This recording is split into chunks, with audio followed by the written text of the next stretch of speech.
not too sleepy from lunch, Stafford have the task of talking while you're hungry, and I have the task of talking while you're maybe coming out of a food coma.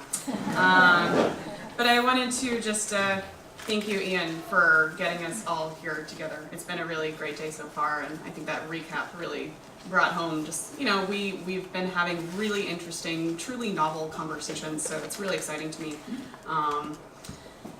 We're all really gathered here to think about our future, and by envisioning what we want our future to look like, we can better map out the steps that we have to take to get there. So I'm going to start by talking about what this future world, what is this third paradise? The third paradise is a term coined by Michelangelo Pistoletto.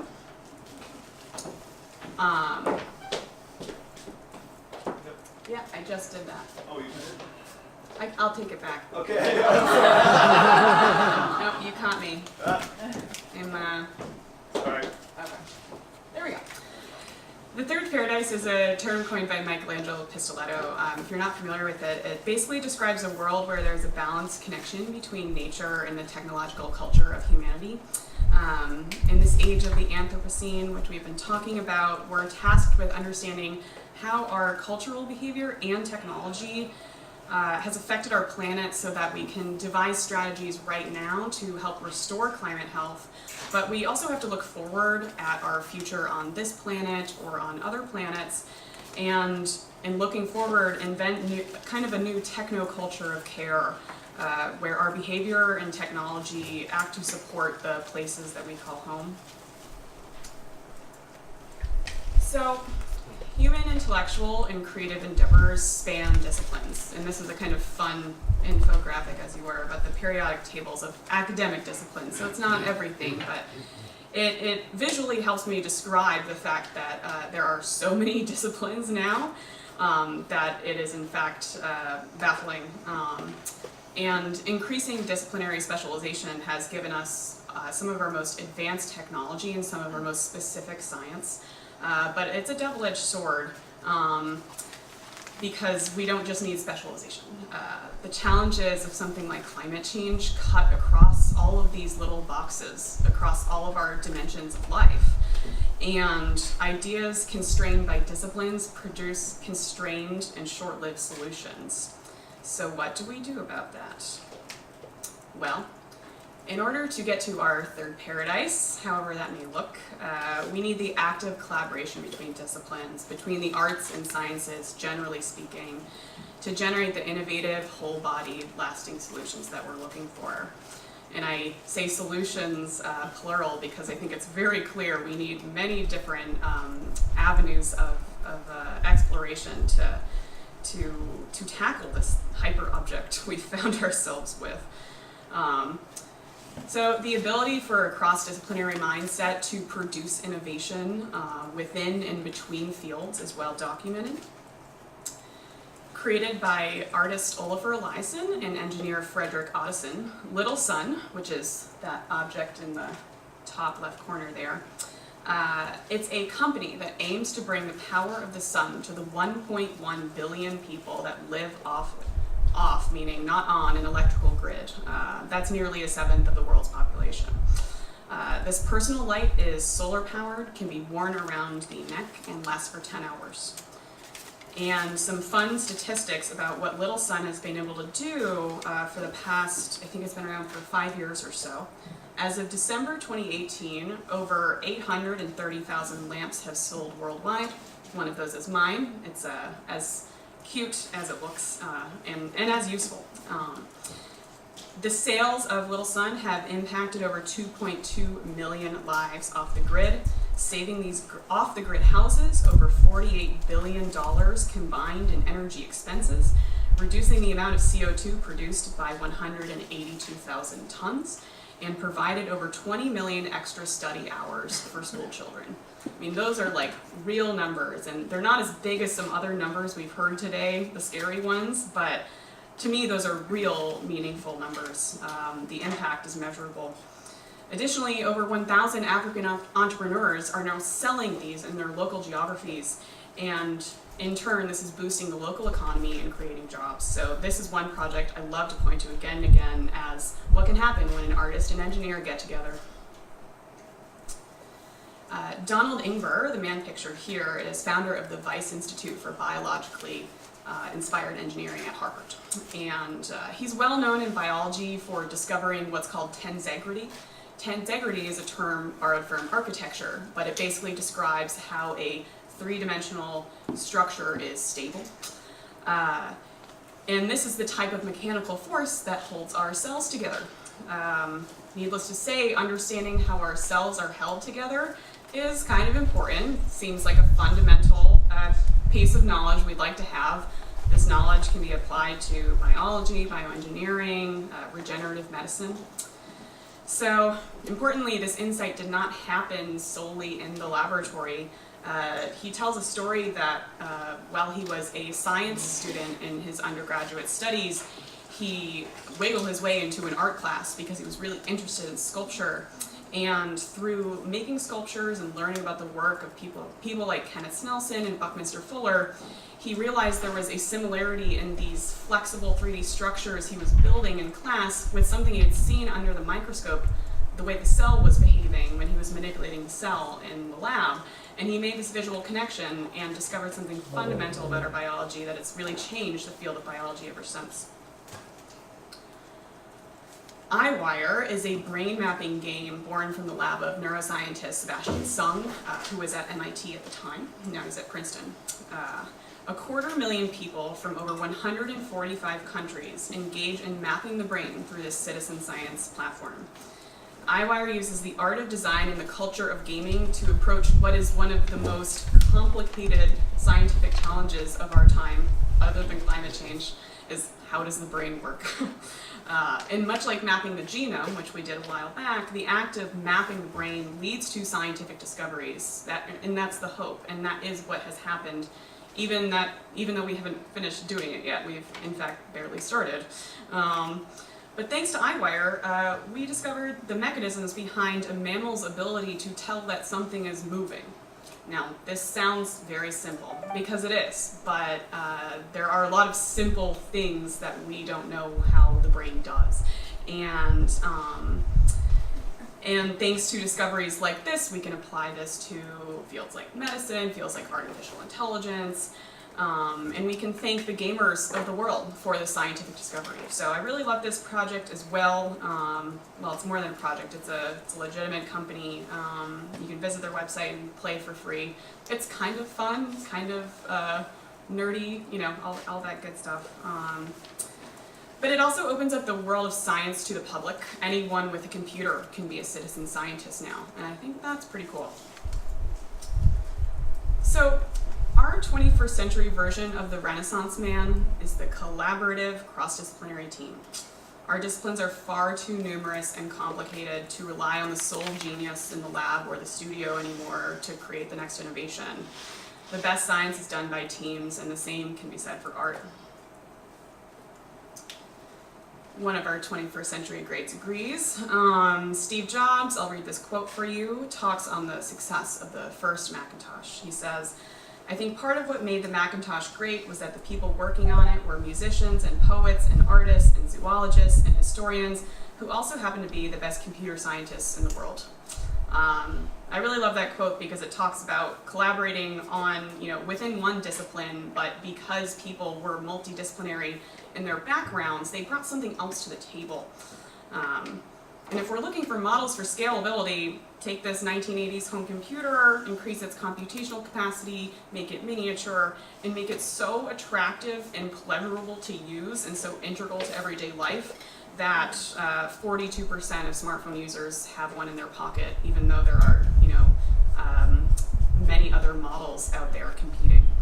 So whether, you see all the apples in here. There's a reason for that. It's the design.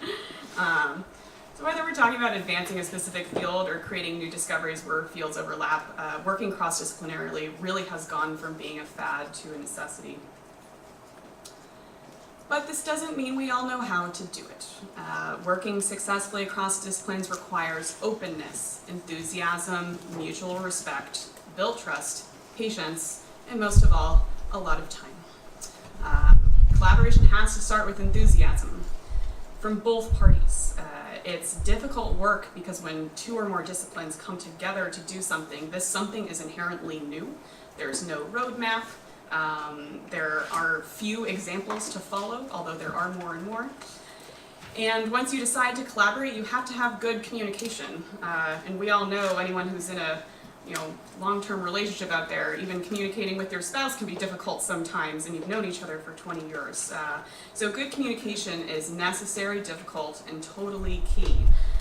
You have to throw out your expectations that you walk in with. You have to be open. And you have to watch your use of jargon.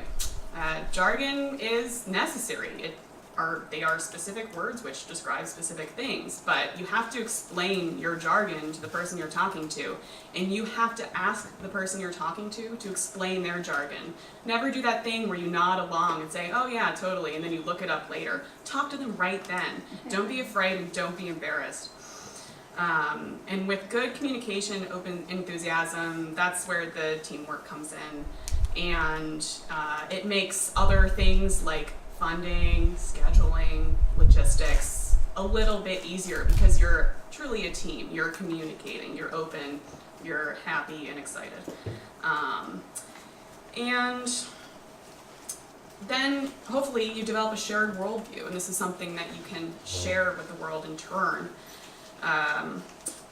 Robert Rauschenberg says a good collaboration produces universal thinking. He would know better than most. Many of you are probably familiar with him as an artist, but he was also a founding member of something called EAT, which is Experiments in Art and Technology.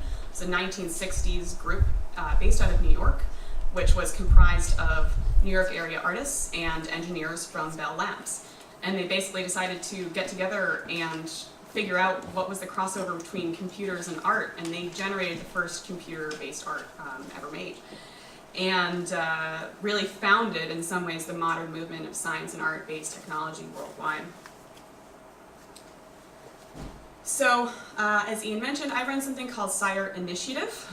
You may have heard of us as SciArt Center or SciArt Magazine. We're going through a name change, bear with us. We're becoming a nonprofit at long last. So now we are SciArt Initiative.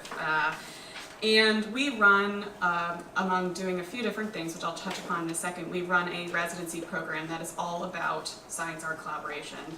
And these are the graduates of SciArt's The Bridge program. So every year we create 4 artist-scientist pairs and work to support their collaboration over a 4-month period. And while a lot of our pairs end up working towards an end product, like an exhibit or a publication, we really put an emphasis on focusing on the process of collaborating. Because if you ever engage in a collaboration, you walk out with a different perspective that you carry with you for the rest of your life. And we act, in terms of support, we act in sort of an advisory role. We call out our teammates when they start using jargon and we can tell there's a little bit of a miscommunication happening. We help people realize their common ground. And while 4 months is not long enough for a collaboration to, follow through to its end, it's enough time to cement a real, functional, mutually beneficial relationship with somebody else who you didn't know before. So our program is really for people who are looking for a collaborative partner, but don't know them yet. And it's a virtual residency, so our partners always span geographies, because why in this day and age should geography stop us from working together? So we've had a lot of different kinds of people participate, from independent artists, professors, researchers, volcanologists, animal behavior specialists, printmakers, painters, dancers, ecologists, neuroscientists, the list goes on. For anyone who's interested, we're opening up applications in June for a fall residency. And this lists some of the other things that we do. We have a publication that publishes about science-based art, STEAM education, third culture, third paradise-y type of stuff. We also have exhibits every year, and we have a book club, we have a talk series. we try and get at this art and science intersection in every way that we can think of and support it by supporting people who do this kind of work. So we reach an international audience. We're based in New York. We have some stuff going on in Boston now. As of like June 6th is our first Boston event, I think. So yeah, check us out. We're at SciArtInitiative.org. It's worth mentioning here because it's so relevant. We have an open call right now for a show on weather. And this show will go up at the New York Hall of Science in the fall. So if you're an artist that makes work related to experiencing, studying, or understanding the weather, you should submit.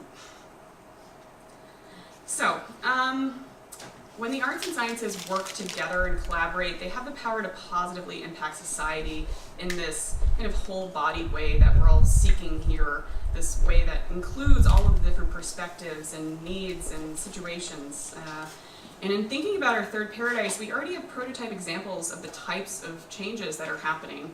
And I, of course, say these examples knowing that we've already seen examples of it from especially the people who run companies in here that we've heard presentations from already. Genetic Architecture is a group based in Spain led by Alberto Estevez, and this project combines city planning with bioengineering to bring light to city streets without any energy cost. This is a mock-up of their project. This is not a real photo. But I find this photo very inspiring because it gives you a real picture of what the world could look like if we replaced all of our street lamps with trees that glow. It sounds sci-fi, it sounds ridiculous, but there's a gene in jellyfish that fluoresces naturally, and we can insert that gene into trees. Or at least, that's what they're doing right now. We could reduce energy consumption, energy cost. Streetlights are very expensive for cities to run, especially replacing the lights, and they're trying to convert to LED and all of that, but it could also help reduce CO2 levels just a little bit. There's, I think, in an average city, there can be about 10,000 street lamps, so why not have them be trees? I think it's kind of a beautiful idea. Swale is a floating food forest built on a barge. Started by artist Marion Mattingly in 2016, Swale came to be from the work of hundreds of volunteers, including engineers, designers, artists, scientists, citizens, the list goes on. Mary started this project with the notion that if clean water is kind of a human right, if it's free, it comes out of the public drinking fountains, why can't we get fresh fruits and vegetables the same way?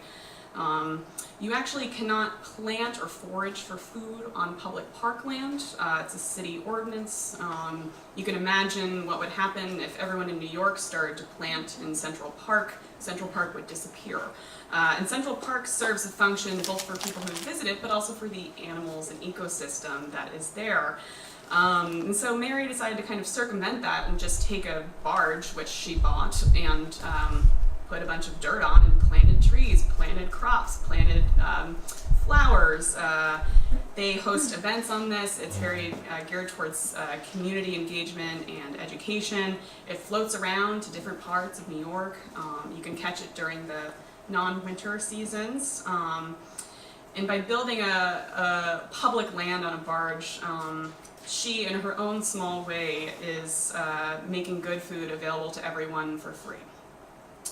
So you can imagine, this is just one barge. Its impact is low, but for me, that's why I call it a prototype project. You can imagine every city having a fleet of these going around to especially underserved communities or food deserts, right?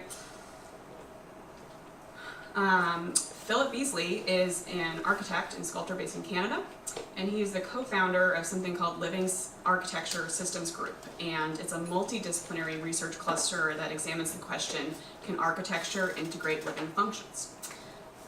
And a couple of years ago, he spoke at the National Academy of Sciences in DC, and he noted that while architects often aim to reduce energy and material use by going green, a lot of what we've been talking about here, he's more interested in creating buildings which mimic the life forces of transformation. Buildings that can naturally grow and change according to our needs, can circulate our water and air, and provide light through its own kind of natural organism abilities. This idea is totally wild, but he's developing these prototypes through his sculptural practice. And so that's another way to think about going green, is cooperating with our buildings instead of just trying to retrofit them. AlgaeKnit is a company based in Brooklyn. They're a very new company. They're only a couple years old, and they are addressing the ecological damage caused by the fashion industry, which is a real target for both pollution and CO2 output. They are making fabric from kelp. Kelp is really easy to grow. It's good for ocean health because it acts as a filter, and so they're kind of taking this naturally occurring thing, supporting the kelp industry, which is supporting, you know, kelp farmers and real people on the ground, and creating clothes which will degrade eventually, unlike the polyester, which is in literally all of our clothes and will take so long to degrade that it's really shameful. Polyester clothing takes up 5% of our landfills. So this company was started by art students out of the Fashion Institute of Technology, and they just got some seed funding, so I'm really excited to see how this actually develops. And Biomason is a North Carolina company founded in 2012 by a woman named Ginger Craig Dossier, and she's an artist and architect. And inspired by the biology of coral, her company employs natural microorganisms and chemical processes to manufacture biological cement-based masonry building materials. So bricks, basically, but bio bricks. And so this process, as I understand it, starts with sand, and it's placed into a brick-shaped mold. It's inoculated with a type of bacteria which, when fed calcium ions, creates a calcium carbonate shell. And then over the course of 5 days, this brick grows, it comes into life. It leaves a far smaller footprint than the manufacturing of regular bricks and consumes 0 non-renewable resources in the process. So she's had this company for a while. She's a TED Talk you can look up. But it's just another example of how an artist got together with a bunch of other people and decided to do something about our climate crisis. So these are only a few examples. There are many examples. Some of them are in this room. I was limited by 30 minutes, but if you notice, all of these examples were really started by artists, because as artists, and I speak as one myself, we can do whatever we want. It's great. We don't even need funding. We can just start working on stuff and then find funding later. But it's really wonderful to live in a time when artists are taking on these large inherently scientific challenges and finding people to work with, engineers, designers, architects, biologists, whoever, and trying to make social change and climate change. So we're even talking about scale. How do we make this global? How do we make global impact inclusive? This is the question we're all dancing around, and I will continue to dance around it for my last slide and hand off that challenge to the next speaker. Artists need to create on the same scale that society has the capacity to destroy. This is a piece by Lauren Bond. It accentuates my final point here. While the sciences may have the technical answers, we're not going to reach our third paradise without help from the arts.